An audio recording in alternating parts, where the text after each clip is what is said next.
السلام عليكم الناس الكل، معكم هادي باي. رجعنا في فيديو جديد. برشا في بالهم بطل اليوتيوب، اما الكل عندنا ظروف، عندنا خدمه توحشتكم على الاخر. قربنا من 1000 ابوني، قريب ل 100,000 فيو، 600 ساعه مشاهده. كنت تسمع فيا لاول مره، مرحبا بك في الشان. انا هادي باي، نحكي على كل شيء، فيديوهات عشوائيه على الاخر، ما نكبش في حاجه واحده ونحكي في المواضيع الكل. رمضان 2026 برشا مسلسلات، فهم برشا حاجات باش تحكي في الفيديو، كنت تجي باش تخمم فيها باش تلقاها معناها صحيحه وماكش باش تلقى حتى تفسير. ركزوا معايا بالكدا الولاد وبالاخص البنات باش تفهموني. خلي نبدا الفيديو بنظام باش ما ندخلوش بعض. بصراحه عجبني مسلسل خطيف، فسوف نجمني تبدا حلقه الاولى على المقوله هذه.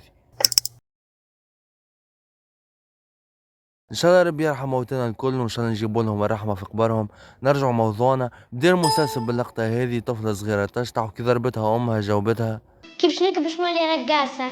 ومن هنا بديت نشم في ريحة الختان. فاهمين الفكرة اللي يحبوا يزرعوها في مخاخ الصغار؟ فاهم مقصودة ولا مش مقصودة مش مهم، المهم الفكرة وصلت. برشا حكيو على طفل صغير هذا وقالوا مخدوم بالذكاء الاصطناعي وماهوش بالرسم. كي جيت ثبت فيه يمكن شك شوي، اما عادية الحكاية. المفيد مشى مع امه شوي وخطفوه، ولا طلع في الكهرباء مش بالعام. المفيد تختف وبقات امه تبكي عليه نص ساعة، وكبر عند العائلة هذه. ومن بعد ولا محمد مراد كي كبر. وباش نحكي الاولاد على محمد مراد شوي، اما برجولية شويه ما نجمش نحكي عليه شويه. فاهمين برجولية لازم فيديو وحده، خاطر برشا حكاو انه لما ويزين في التصوير نتاعو بعد الفيلم نتاع ادم وحواء والفضيحه اللي خرجتها تلسة تونسي. كي تتفرج في الفيلم ممكن تكرهه ما عادش تبعه، اما باللي يعمل يبقى راجل، واللي عمله في اسطول الصمود ما ينجم حد يعمل الربوع نتاعو، وما ينجم حد ينساه. فاهمين ما ننكروش الجميل نتاعو اللي عمله. فاهمين ويبقى ممثل كاسح على الاخر، اما برجله عنده ظهر كيز. حتى في المسلسل السيناريو ما مشيش معاه، تحسهم متعمدين انهم يخرجوه لما في التصوير نتاعو ويصلح في غلطه.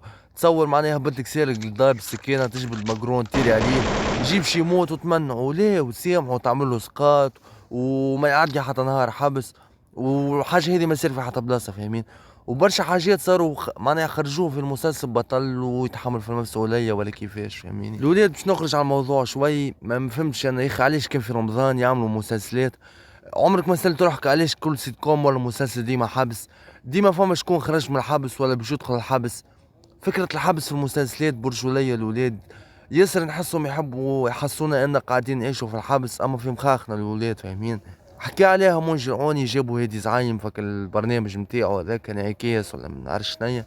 انت باش تفسر انه 3 مسلسلات في تونس بين الضحك وغيره كلهم خارجين من الحبس؟ اخي تونس كامله حبس؟ شو ولينا معلم كولومبيا نحنا مبامبيو الكلنا ولينا؟ يوليش في تونس زاد الطبيب بيدو يبرم ويقول لك ايه شنو نعطيك حرابش، تحب نعطيك حرابش هكا باش ردوها هكايا معناتها داكو. شد عندك بالرسمي الولاد، برشا مسلسلات مكتوب الايام ولد مفيدة دنيا اخرى الفوندو فلوجة. برشا مسلسلات. فاهمين حبس حبس حبس حبس. سيرين الفهري تمرمط قبل المحاكم وحبس، ويمكن هذاك علاش فكرة الحبس ما حبش تخرج من المسلسلات نتاعو والافكار ولا سيناريوهات اللي سوسن الجملي اللي بديت معاه بمسلسل الجيش الحاضرة عام 2018. والولاد في بالي ما حكيتش على اكسيدون، الولاد مازالت ما تفرجش فيه خاطر. وان شاء الله الجاي في ثنية، وما نحبش نطول عليكم فيديوهات اكثر من هكا. بيس اند لوف، نحبكم على الاخر.